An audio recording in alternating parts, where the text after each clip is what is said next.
All right, let's talk about episode 3 of The Last of Us. We open things up with Tommy preparing Joel's body to be buried and the town rebuilding.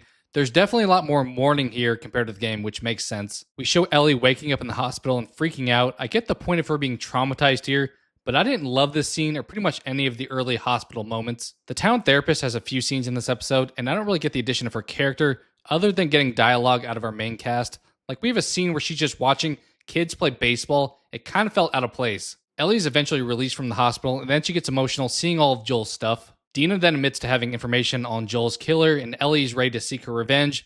They wind up approaching Tommy, and they decide to have a town vote to decide whether or not to go after Abby's crew. We get a side plot with this religious group walking in the woods, and then we later find out that they all got rolled up on and killed. The speculations that WLF, aka Abby's crew, is responsible for this. I guess the point of showing this is showing more conflict in the world, and for those that know the game, to set up Lev's character. During the town meeting, Seth, the guy who said the slur to Ellie in episode 1, is the only town resident who's really standing up and saying they should go after those who killed Joel. We have Ellie give a pretty composed speech here, but ultimately the votes wind up being 8-3, saying to not seek revenge. Ellie decides screw it, she's going to go out on her own, but then we have Dina join her. There's kind of an annoying line here where they say they'll kill Abby with Joel's gun, which, if you know the ending, is frustrating to hear. When they leave, Seth gives them a horse and his gun. I was kind of disappointed to hear that Ellie doesn't seem to appreciate that. He seems to have good intentions, but I guess they do at least shake hands. On their way out of town, we get a brief moment where Ellie stops at Joel's grave, and then we have Dina and Ellie continue on their path towards Seattle. And overall, Dina felt pretty charismatic here throughout the episode,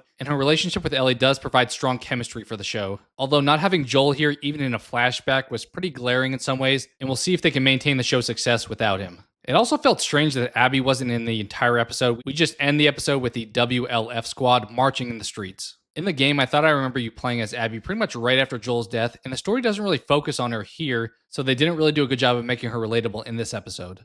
For a score here, I won't be too harsh, and I'll give the episode a neutral rating. To me, the second half of the episode was a lot more interesting than the first half. I enjoyed seeing our characters develop and engage with each other after leaving town, more so than the time spent mourning at the beginning of the episode. But what do you think? Let me know your thoughts on episode 3 of The Last of Us, and make sure to subscribe for more episode reviews. Thanks.